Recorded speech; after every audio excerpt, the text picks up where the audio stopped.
And I have given here enlisted in these 2 slides how the codes have been not followed at all. So friends, a safe Medigada barrage. ఇట్లా చేస్తుంటే మేడిగడ్డ కుంగేది కాదు. Simply addition of appurtenances. అంటే pond level crust level మధ్య తేడా 11 పెట్టుకున్నా ఇది energy డిసిపేటర్స్ correct గా పెట్టుంటే మేడిగడ్డ కుంగేది కాదు. మరి ఈ మీరు చెప్పిన దాని ప్రకారం ఇది last sufficient length of the ఇప్పుడు మీ length of the apron downstream apron కూడా నా ఉద్దేశంలో ఇంకా పెంచి ఉండవలసింది. ఎనర్జీ డిసిపేటర్ బ్లాక్స్ పెట్టి ఉండవలసింది. మేబీ ఇంటర్మీడియట్ ఫైల్ కూడా ఒకటి యాడ్ చేసి ఉండవలసింది. చేసుంటే a wonderful project. Intermediate even now I don't down grade the project at all.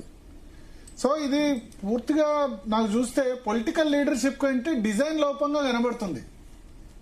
ఇప్పుడు ఎందుకంటే కేసీఆర్ కు ఇది మీరు ఎనర్జీ డిసిపేటర్స్ పెట్టండి ఏం నాలెడ్జ్ ఉంటుంది, ఉండదు కదా.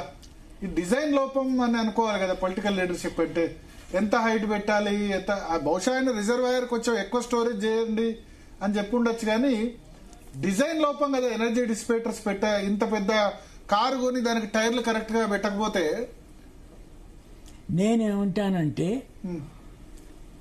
అందరూ కలిసి ఈ ప్రాజెక్ట్ కట్టాం. Politicians, peoples representatives. PCR calls కూడా తీసుకోండి, ఒక 1-2 calls. Yes sir. Peoples representatives, bureaucrats, policy makers, engineers, design organization of the engineering community, all of us in one way or other. Top people should provide necessary leadership. How can a good engineer come out, good engineer, an young boy who comes from a big institution, to be trained to design a barrage on sandy riverbed? సరే, ఇప్పుడు సరైన ఇంజనీర్లకు సరైన విధంగా చెప్పట్లేదా ఆ standard ప్రకారం? ఇప్పుడు మీరు IIT Kharagpur అప్పుడు ఒకటే ఐఐటి ఉండేది, ఇప్పుడు చాలా ఐఐటీస్ ఉన్నాయి. కరెక్ట్ గా ఇంజనీర్లు ఫీల్డ్ లోకి వెళ్లి ఆ విధంగా చేయగలుగుతున్నారా? రీసెర్చ్ తర్వాత ఇది జరుగుతుందా సరిపోయినంత? Next slide sir. నెక్స్ట్ స్లైడ్కి వెళ్తూ చెప్పండి, ఎందుకంటే మనం ఒక 5 minutes లో బ్రేక్ తీసుకోవాలి. అందుకని ఇప్పుడు మీరే ఆన్సర్. ఇప్పుడు నేను చెప్పిన తర్వాత మీరే ఆన్సర్. మీరు ఎక్కువగా ప్రజలతో, లీడర్స్ తో. నాకు అనిపించింది రాజకీయ నాయకత్వం ఎట్లా ఉన్నా ఇంజనీర్లు కదా చెప్పాలి, చేయాలి. ఇప్పుడు మేము ఇక్కడ ఎనర్జీ డిసిపేటర్ చేస్తామంటే ఏమన్నా ఎక్కువ ఖర్చు అవుద్దా? పెద్ద ఖర్చేం కాదు కదా. పైగా ఇంజనీర్స్ కి ఒక్క అందరూ కదా కలిసి పనిచేస్తున్నారు. ఒక సెక్షన్ కి కాంట్రాక్ట్ ఏజెన్సీ దీనిలో దీని డిజైన్ కి సంబంధం లేదు. దీన్ని డిజైన్ అప్రూవ్ చేసిన central design organization CDO. CDO is the design body, largest, most significant design body in a state. అక్కడి నుంచే వస్తాయి డిజైన్స్, డ్రాయింగ్స్. ఓకే. సో ఈ విధంగా కుంగిందని అందరికీ తెలిసిందే ఇది. సో ఇప్పుడు మనం పార్ట్ 1 చూసాం.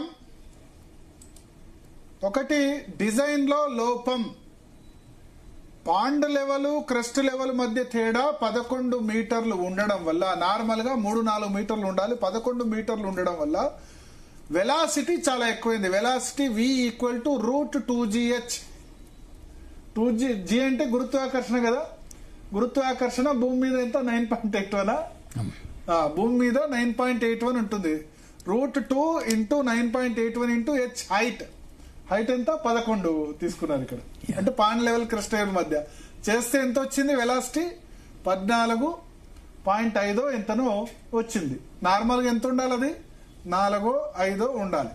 14 వెలాసిటీ వచ్చినప్పుడు అక్కడ దానికి తగ్గట్టు ఆ ఎనర్జీ డిసిపేటర్స్, అంటే ఆ శక్తిని తట్టుకోవడానికి ఏదైతే ఎనర్జీ డిసిపేటర్ పెట్టాలో పెట్టకపోవడం వల్ల గేట్ల దగ్గర ఆ ప్రాజెక్ట్ ఆ వచ్చిన వాటర్ అంతా కూడా బ్లాక్స్ ఏవైతే ఉన్నాయో బ్లాక్స్ కొట్టుకుపోయినాయి. కొట్టుకుపోవడం వల్ల 6 నెలలకే, మీరు ఆ పాత చూస్తే 6 months కే 6 నెలలకే మేడిగడ్డ ప్రాజెక్ట్ అన్నది ఆ బ్లాక్స్ కొట్టుకుపోవడం స్టార్ట్ అయింది. అన్నారం సుందిల్లో కూడా అదే పరిస్థితి. ఇప్పుడు ఒక చిన్న మనం బ్రేక్ తీసుకోబోయే ముందు కాలర్స్ తీసుకుంటాం. బ్రేక్ తీసుకున్న తర్వాత రెండవది, ఇప్పుడు నీళ్ళు ఎత్తచ్చా ఎత్తరాదా, ఇది ఇంపార్టెంట్ పాయింట్. ఇంతమంది చాలా మంది ఏం పెడుతున్నారంటే జరిగింది ఇప్పుడు ఏందని చెప్తున్నారు. అది ఇప్పుడు పీజీ శాస్త్రి గారు చెప్తారు. ఎందుకంటే ఇప్పుడు